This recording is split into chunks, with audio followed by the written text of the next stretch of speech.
Hello, my name is Michael Hennessy. In this series of videos, Shay Phelan, Kieran Collins and I will visit farmers who are working with the Enable Conservation Tillage project over the last 5 years.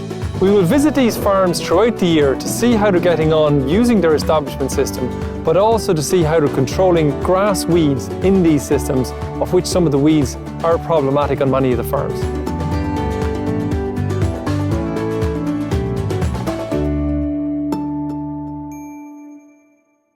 So I'm heading across here to Michael Grace's farm near Clane, North Kildare, to see how his strip till system is working on the farm and to see how he's coping with some of the grass weed issues that have arisen on the farm over the last number of years.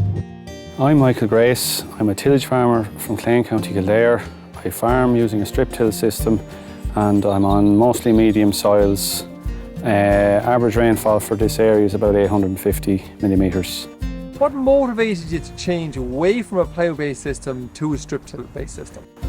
I had seen a demonstration of it working and liked what I saw, and I wasn't particularly happy with the conventional road, and my yields were stagnating. The soil was in a poor enough condition, low organic matter, no real life in it. And initially it was about getting a good establishment essentially and learning how to, and weather can always play havoc with these things, and we suffered a little bit early on, the first year especially, but it was a particularly wet back end when we started, and we had some failures and that, and we had to go again. But one of the things, differences between our system and say conventional, you're advised to go sow a bit earlier, so that obviously can lead to grass weeds becoming established earlier.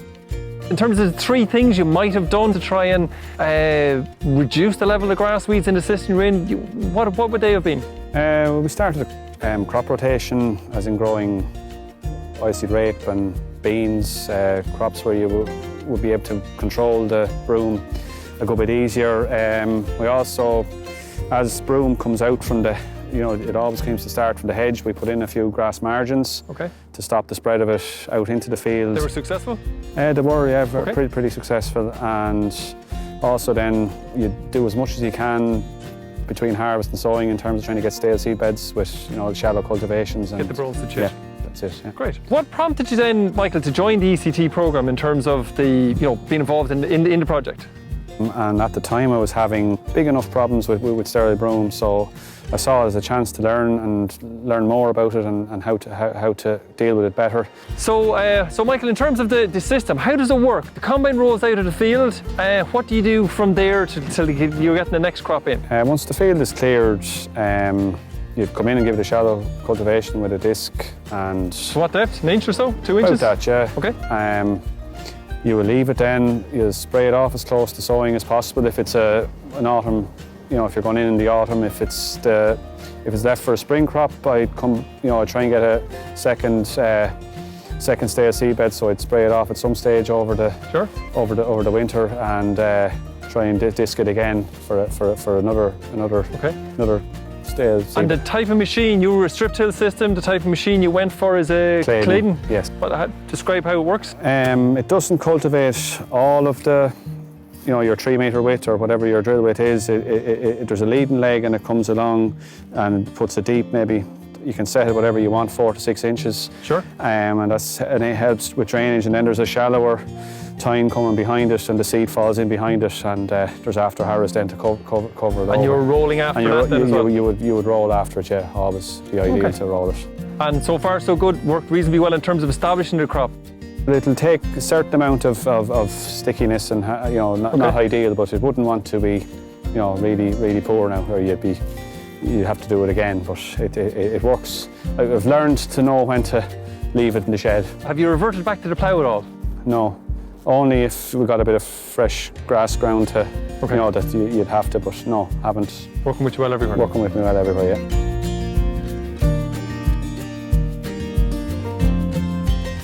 So Ivan, you've been Michael's advisor for a long time. How did you help him transition into this strip till system? I suppose when Michael approached me to transition into this system, he was just after coming into a farm partnership with his father. So The unavailability of labour was one of the driving factors. The introduction of a crop rotation into the farming system, because originally this farm would have been a lot of wheat. And also, where Michael was coming from, he wanted to get a system whereby he could get his oilseed rape into the ground in late August and then come in with his first wheats to drive yield as well.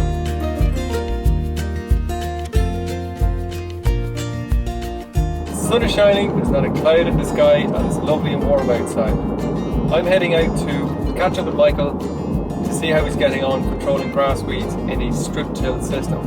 On each farm, the ECT project selected a field with a high weed burden to monitor management practice.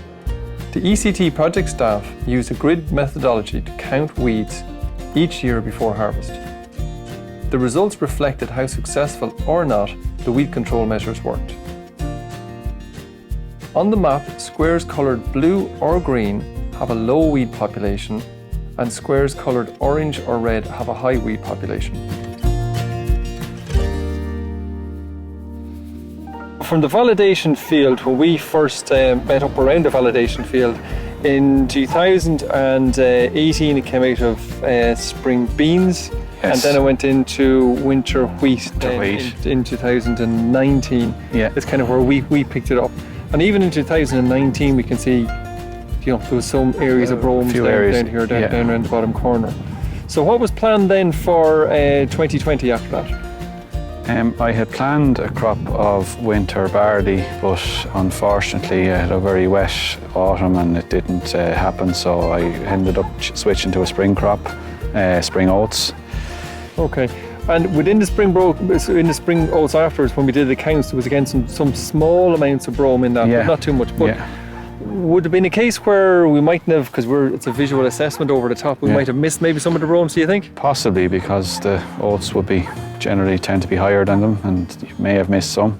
Okay, so from the end of the oats then, so from that was oats in 2020. Yeah. You were going to try and put in a cover crop between the oats and the winter barley? I did, but wasn't in long enough to maybe have any great effect. Okay, but it was a stale seed bed. Stale seed bed, nonetheless. Okay, so winter barley went in then for harvest in 2021, and as you can see here, there was an increase in the levels of brome. Yeah. This was expected? Expected, yeah. Okay. And in terms of weed control, you did as much as you could in terms of pre-emerge weed control? I did as much as I could, but you're limited really with winter barley. Okay. So in 2021, so that was your winter barley, so you were destined then for winter oilseed rape. I didn't get the straw cleared off the field in time. I went late and I just decided not to I decided that I wasn't going to sow oilseed rape, so I went with, I said I'd chance another year of winter barley. Okay. I was expecting it, to be fair, but the brome levels had increased last year for 2022. You managed to get oilseed rape back into the field then for harvest this year, 2023? Yes, a crop of winter rape in now, so got the herbicide programme for that, which would have got Stratus Ultra early autumn, kind of after establishment. I came back then towards the end of January with Astrocarb. Astrocarb, right, and Carb is going to tidy up all those grass weeds. You would expect a major reduction in the population next year. So destined for this next year, winter wheat, isn't Winter it? wheat would be the plan. So in terms of what we can really see, I suppose, going through all of this is that, double winter barley after oats where there was little or no control anyway, double winter barley is really going to build it up. So it will. That rotation. You can get away with it just about. You wouldn't. If the year one was a very high population, you'd probably have to rethink your strategy maybe. But it was at a level visually that I felt I could carry another year of winter barley without doing too. Ideally not. Ideally not. So Ivan, in terms of the challenges around grass weeds, how did you help them overcome those?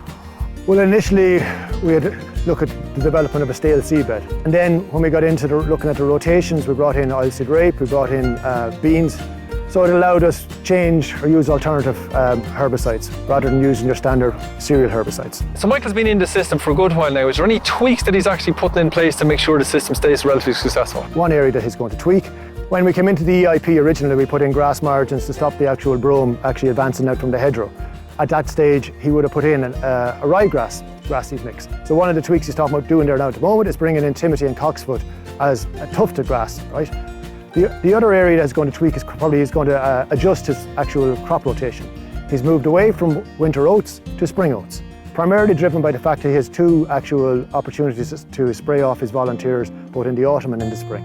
So Ivan, you deal with a huge amount of farmers around this particular area. How suitable is this kind of strip till system, do you think, for more of your farmers to adopt?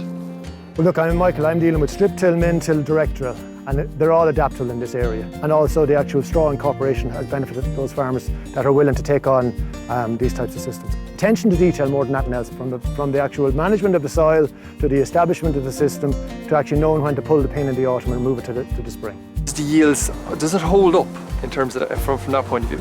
Oh, it does. Once you get established at it, there was a year or two maybe I was paying a bit for it in terms of yield, but once I got the hang of it and started making less mistakes, you have to give it a time, and it takes a couple of years for your ground to come around to this system. But once you get there, your yields will be, mine will be on a par with all the averages. And in terms of barley, does it stack up for barley as well as everything else? Stack up for barley as well. If it's a good year for barley, I'd have good yields as anyone else. Over the validation area that we use, was there anything that you learned from that in particular that you kind of thought, I'll definitely be sticking with that? Well, there certainly was. Vigilance is key. You can't ever think you've got on top of it. But I've learned to manage it. Once you use the tools that I've learned, there's rotation is absolutely underpins the whole thing. You have to rotate. I put in a grass margin there on a headland that the sterile brome's coming out from, and that has helped. So you have to be willing to try things. And from a couple of those things that you talked about there, have you brought that to your wider farm? I have in certain areas, yeah. Obviously, we have to pretty much put grass margins around any water course now, so they're in place, and I'm rotating throughout the whole farm. Where do you think profitability is in comparison if you would have stayed with the old system, or maybe even comparison to your neighbours? Now I'm probably much better off because, as I said, my yields are on a par with any other system I feel, and I have lower establishment costs in terms of labour and fuel, and the only increased cost maybe is slightly increased herbicide cost, but that's more than making up for that with my savings. If you were to give advice to somebody who's starting off using a strip till, say this year, this autumn, what would the 2 or 3 key things that you would say that you really must take this in consideration if you're starting? If you're thinking of starting or changing your system, I would certainly only change over in a good year. Weather-wise, there's no point in starting in a wet autumn. And second major thing I would consider is if you start sowing of a certain week of the year, you can start with this system. You can maybe start 2 weeks earlier in the autumn, and for springtime, don't let fields dry out. Maybe leave it a little later than you would be normally doing, and just get the conditions right. If you're not in a crop rotation, you'll have to start because it will break down within a couple of years. You're going to have to incorporate rape or beans or both into a crop rotation. It's the break crop that will help you get your grass weed numbers down, that you can continue growing your cereal crops. A huge thanks to all the farmers for the benefit of their experience over the last 5 years. If you want to find out more about each of these farmers, visit our website, teagasc.ie, and search the ECT project.